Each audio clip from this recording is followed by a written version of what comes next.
Social Security, it's more than just a payment that comes every month to retired folks. Rules can be confusing and overwhelming. And when someone dies, what happens then? Gilmore Jason Mahler, CPA Charlie Heid is here with some information that could be very important for your family. Hi, Charlie. Nobody wants to talk about this, but you know, it is an important piece of this. It is, and you know, I've helped a number of clients over this past year with this issue, so it's something I think everybody should be aware of.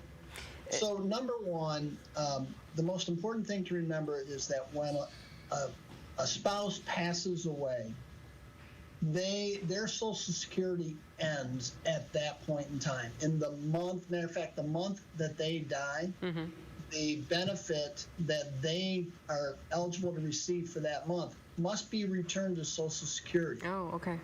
And I think it's important. Let's walk through a quick example. If you have a loved one, a spouse who dies in September of 2021, their benefit for 2021 will actually be paid in October. And that October payment needs to be returned to the Social Security Administration. Okay. And if they're doing direct deposit, notify the bank. Bank will return it. If you get a check, don't cash the check, just send it back. Okay, all right. Again, I've had a number of people got caught on that. Yeah. What about survivor benefits? How do they work? Yep, survivor benefits. And the one thing I want to point out is there's a lot of rules to this, and you need to work with the Social Security Administration, a claims administrator, to make sure you understand all your options.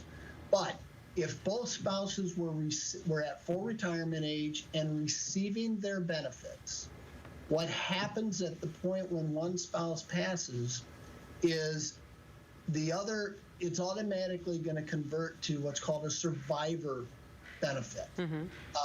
And the beauty of that is if both spouses were collecting and they were at that full retirement age, the surviving spouse has a choice to make.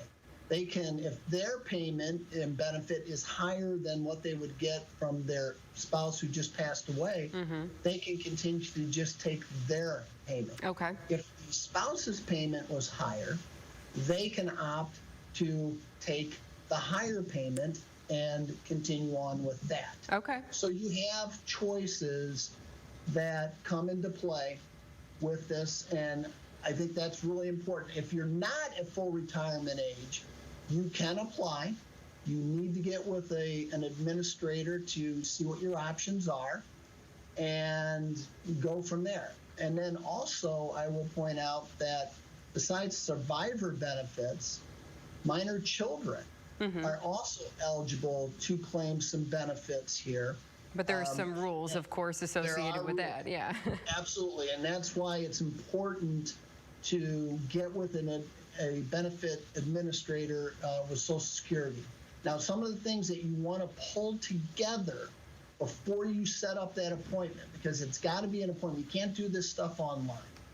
You need your Social Security number, the deceased spouse's Social Security number, a copy of the death certificate, proof of the deceased worker's earnings for the previous year, W-2, that'd be fine, final pay stub, your birth certificate, a marriage certificate, a divorce decree if you're filing as a divorced spouse, and then the children's birth certificates and Social Security. So pretty much everything you have. Pretty much all those permanent type items you need to keep in your family, yes. Yes. You got it. So Charlie, before we go, oh, sorry, go ahead. No, I'm sorry.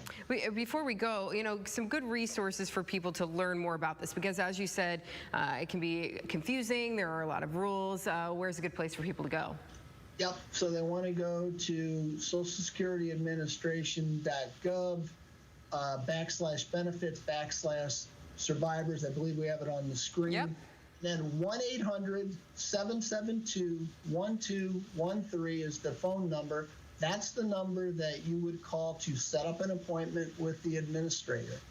And then the last item I do want to point out, because again, with these payments, then when somebody dies, the payments can continue because if you haven't notified Social Security. So it's number one, notify Social Security. Funeral home will normally do that for you.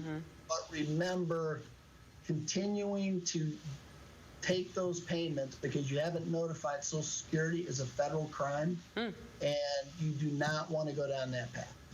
Good advice, Charlie. Thank you so much for joining us this morning. Thank you. Yep, take care. Coming up.